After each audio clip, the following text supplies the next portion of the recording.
കേരളത്തിലെ 3 സ്റ്റാർ പദവി വരെയുള്ള ബാറുകളുടെ അവസാന രാത്രിയിലെ ദൃശ്യങ്ങളാണിത്. മദ്യപന്മാർക്ക് ഏറെ പറയാനുണ്ട്. മലയാളം സീരിയലിൽ എന്ന് പറഞ്ഞാൽ 37 ഡയറക്ടർമാരുടെ കൂടെ അസിസ്റ്റ് ചെയ്ത വ്യക്തിയാണ് ഞാൻ. എന്ന് പറഞ്ഞാൽ ആർ ഗോവിസാറ് മുതൽ പിന്നെ ജ്ഞാനശീലം മുതൽ ഉള്ള എല്ലാ ടീമിൻ്റെ കൂടെ വർക്ക് ചെയ്താണ്. ഞാൻ ഈ വൈകുന്നേരം കള്ളുപിടിച്ചാലേ വെക്കുള്ളൂ.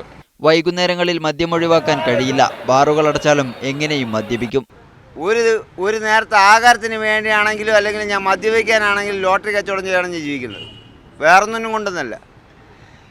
ഒരേ അടി നിർത്തിക്കഴിഞ്ഞാൽ എല്ലാ ബാറുകളും പൂട്ടണം. ചിലർക്ക് മുഖം കാണിക്കാൻ പ്രയാസമാണെങ്കിലും പ്രതികരണം രൂക്ഷമാണ്. പാവപ്പെട്ട എന്ത് ചെയ്യും?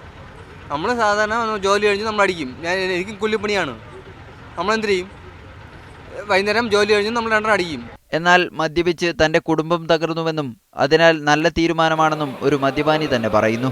ഇപ്പോൾ വന്ന ഈ കോടതി വിധി എല്ലാവർക്കും ഒരു വിഭാഗം ആളുകൾ എതിർക്കുന്നുണ്ടെങ്കിലും മറ്റൊരു വിഭാഗം ആളുകൾ അതിനെ അനുകൂലിക്കുന്നുണ്ട്. ഞാനടക്കം അതിനെ അനുകൂലിക്കുന്നുണ്ട്. ഞാനും മദ്യപിക്കുന്ന ഒരാളാണ്. മദ്യപാനം തുടങ്ങിയുകൊണ്ട് മാത്രം എനിക്ക് നഷ്ടപ്പെട്ടത് എൻ്റെ കുടുംബമാണ്. മാധ്യമങ്ങളുടെ മുന്നിൽ പ്രതിഷേധമറിയിക്കാൻ വലിയ തിരക്ക് തന്നെ അനുഭവപ്പെട്ടു. തൊഴിലാളികളെ സംരക്ഷിക്കുന്ന സർക്കാരിന്റെ വാഗ്ദാനങ്ങളിൽ വിശ്വാസമില്ലെന്ന് തൊഴിലാളികൾ പറയുന്നു.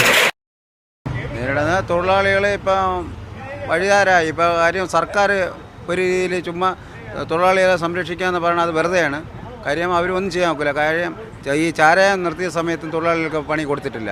അതുപോലെ തന്നെ ഇപ്പോഴും സംഭവിക്കാൻ പോണത്. ചിലരുടെ പ്രതിഷേധം കരച്ചിലോളം എത്തി. മറ്റു ചിലർ പൊട്ടിത്തെറിച്ചു. ആരുടെ ചെന്ന് ചോദിക്കും ഒരു ജോലി? ആരൊരു ജോലി തരും? അപ്പോൾ ഈ സാധനം ഉള്ളതുകൊണ്ട് ഇവിടെ വന്ന് നമ്മൾ ചോദിച്ചു. സുധീരൻ്റെ ഇവിടെ ചെന്ന് ജോലി ചോദിച്ചാൽ തരൂ? ഉമ്മൻചാണ്ടി ജോലി ചോദിച്ചാൽ തരൂ? അവസാന കണക്കെടുപ്പും പൂർത്തിയായി ബാറുകൾക്കിവിടെ പൂട്ടുവീഴുകയാണ്. അപ്പോഴും തൊഴിലാളികളുടെ ആശങ്കകൾക്ക് യാതൊരുവിധ പരിഹാരവുമാകുന്നില്ല.